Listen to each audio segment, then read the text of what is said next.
This is Inside Indiana Business Radio for the afternoon of Friday, August 7th, 2026. I'm Alex Brown.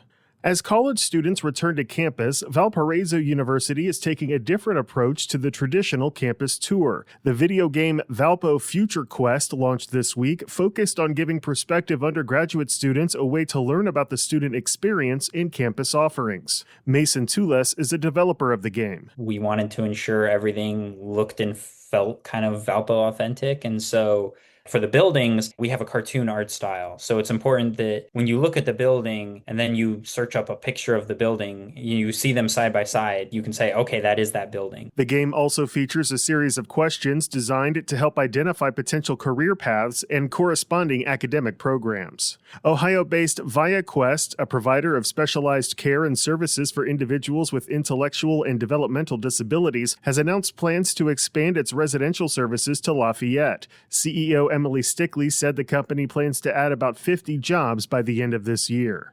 The board of directors for Fort Wayne-based Steel Dynamics has approved the promotion of Chief Financial Officer Teresa Wagler to CEO, beginning January 1st, 2027. Wagler will succeed Mark Millett, who is retiring and will transition to executive chairman of the company's board. Steel Dynamics said Wagler will become a member of the board effective immediately. From the number one source for Indiana business news, this is Inside Indiana Business Radio. Thanks for listening to this IBJ Media podcast. You're probably going to remember this ad. Do you know why?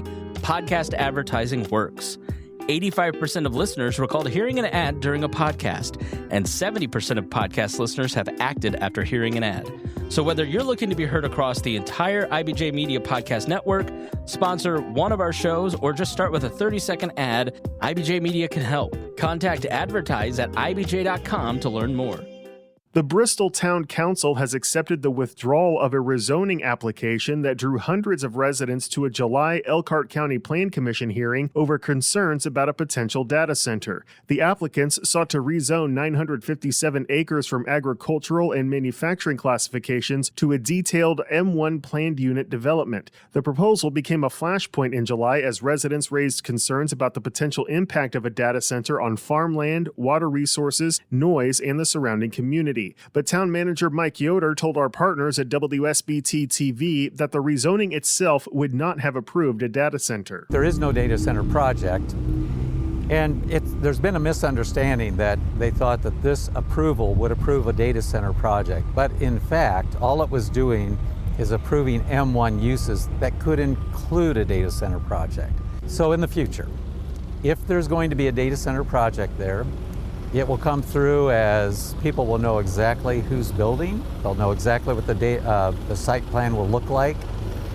All the questions about noise and water consumption can be addressed by the company that's building there. M1 is a manufacturing zoning classification that allows a variety of industrial uses, including manufacturing, warehousing, fabrication, and other related operations. The town has not indicated what will happen with the property next. Merrillville-based Northern Indiana Public Service Company spent $116.7 million from January through March to comply with Trump administration orders forcing the operation of 2 Jasper County coal units that were scheduled for retirement at the end of last year.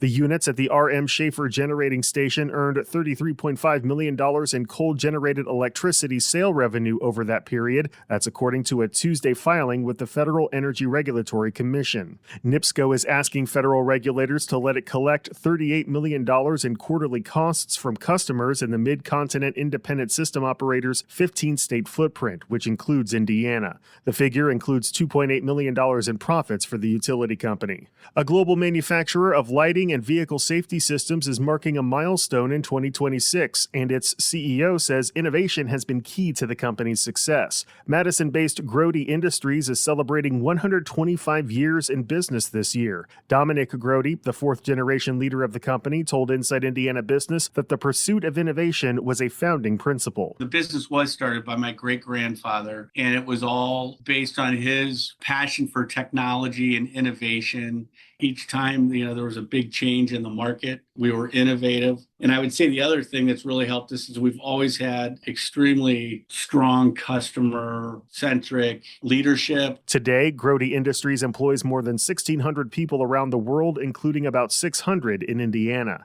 Indiana State Fair Commission Executive Director Ray Allison is this week's guest on the Business and Beyond podcast with Gary Dick, presented by PNC, a weekly conversation with high-profile Hoosiers in business, sports and entertainment, and beyond. Available now on the IBJ Media app or your favorite podcast provider. I'm Alex Brown for Inside Indiana Business Radio on Demand.